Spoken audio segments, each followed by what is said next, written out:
I just finished reading Roland Martin's White Fear, or How the Browning of America is Making White Folks Lose Their Minds. And let me tell you something, friends. This is one of the most powerful books of our time.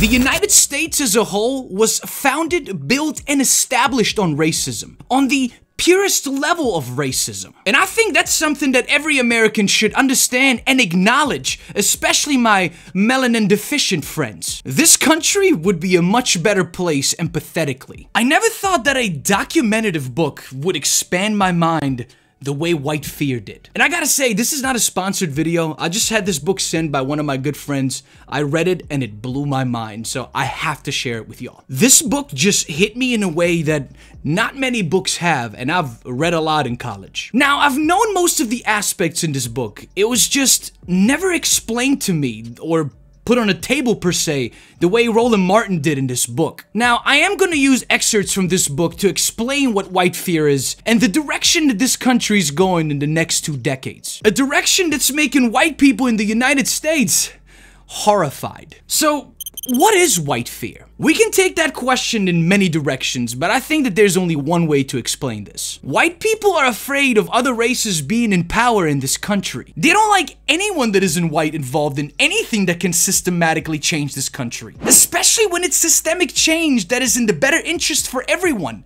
not just white people. White privilege is real. Systemic racism is real, and white ignorance is the driving force of both of those. And many white people don't even know this. Many of them don't even believe in it. Well, many Latinos, Hispanics, Asian people, and black people will say differently. But Roland Martin broke this down perfectly, and I'm paraphrasing here. First, we have to understand White Fear. It is important to understand the insanity and the history behind it also. Without the proper knowledge of this, we will continue to be blindsided every time White Fear inevitably rears its head. So let's look back when White Fear really got its start.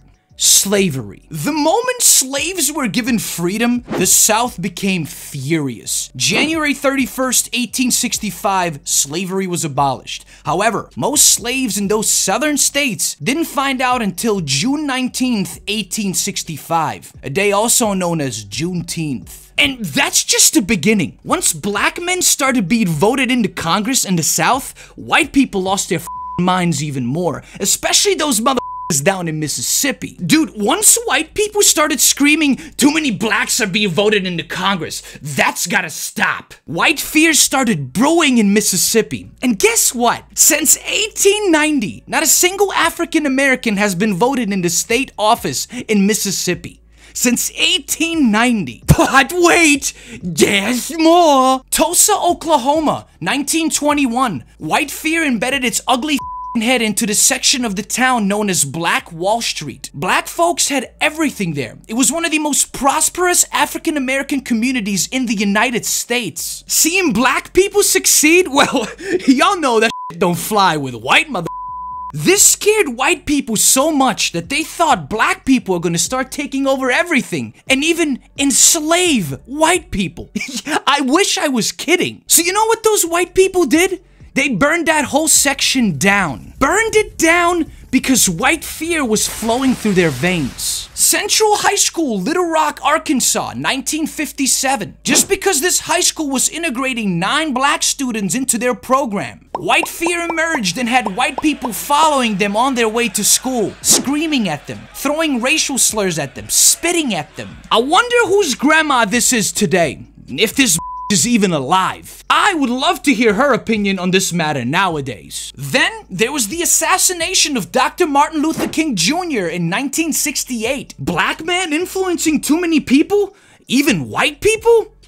He's gotta be stopped. Now, white fear took a hard grip on white people in the 1970s when schools started really integrating and even establishing mandatory busing to other non-integrated schools. Then we have some modern white fear, where Bill Clinton signed the crime bill into law in 1994. You remember that? That 3-strike rule? Oh, and Joe Biden was one of the main sponsors of that bill.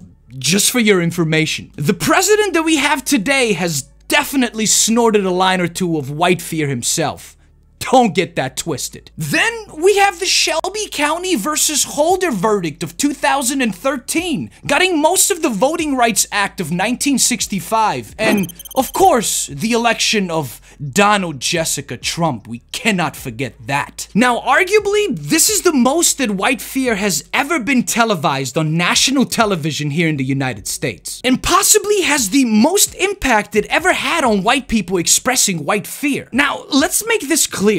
White fear has never left, and it probably will never leave. It'll inevitably, more than likely, become worse and worse. If January 6th, 2021 didn't express white fear at its finest, then brace yourself for the next 2 decades. As Mr. Martin states, the minority-majority shift will happen during that time. By the year 2043, Latinos, Hispanics, Asian people, and black people will be the majority in the United States. White people will be the minority. And that is the main reason why white people are expressing white fear today. A land that they colonized and violently took over, they can't imagine not controlling it. Why do you think they're packing the courts with white right-wing judges? Why do you think they're trying to make voting so difficult in the South for minorities? Why do you think they're putting voting locations in super small buildings in predominantly black areas so these people have to wait for hours to cast their vote?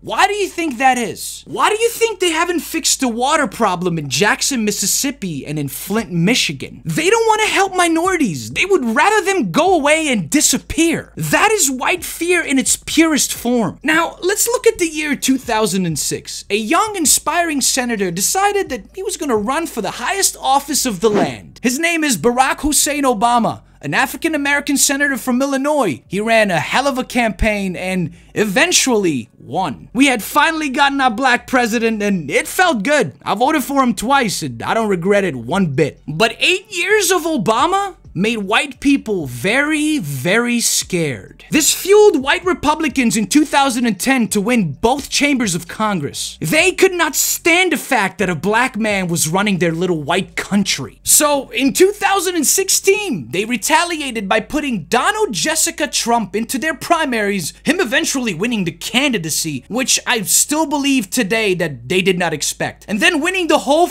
thing, beating Hillary Clinton. During Trump's campaign, rallies, and even presidency, he became the face of white fear, the spokesperson, the alpha and omega. White people loved the shit he said. He said everything that he thought about behind closed doors. They didn't give a shit what he said, be it racist or the blatant mockery of a disabled reporter. They didn't give a f. White fear was officially front and center with Donald Trump as president, and with him now being out for 2 years, white fear is still here. It has not gone away. Not even a little bit. On November 8th, 2021, we found out that Joe Biden would be the next president of the United States, and I gotta say to y'all, I had 20,000 pounds of pressure off of my shoulder, knowing that Donald Trump would not be running this country further into the ground. But once we found this out, that's when white fear spiked and Trump used it to his advantage. The election was stolen. The election was rigged. That's all he was screaming, and he's still screaming it today. But it wasn't until January 6th, 2021 that white fear took a hard turn. A hard, violent turn on our Capitol steps and in our congressional chambers. Trump extremists stormed the Capitol in an insurrection to stop the presidential democratic process of transferring power from Trump to Biden. 5 people lost their lives that day. And for what? Because their dictator cultist lost? Because they thought it was a stolen election?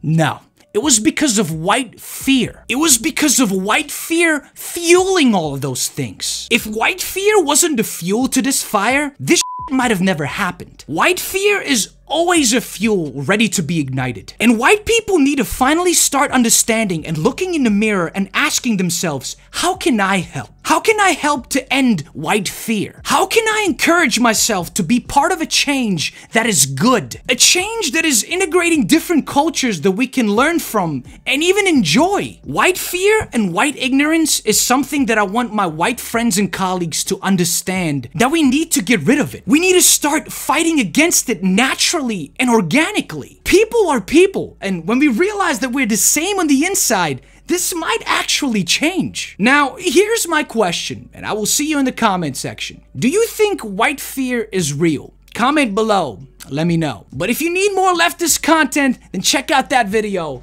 right here. And if you can, please support the channel on Patreon. I will leave those links right here in the card and in the description below. If you want to come join my private Discord community, come check it out. We talk about politics all the time. And I have lives every Saturday, 1 p.m. Eastern Standard Time. I hope to see you there. Don't forget to subscribe for weekly leftist videos, and I am out.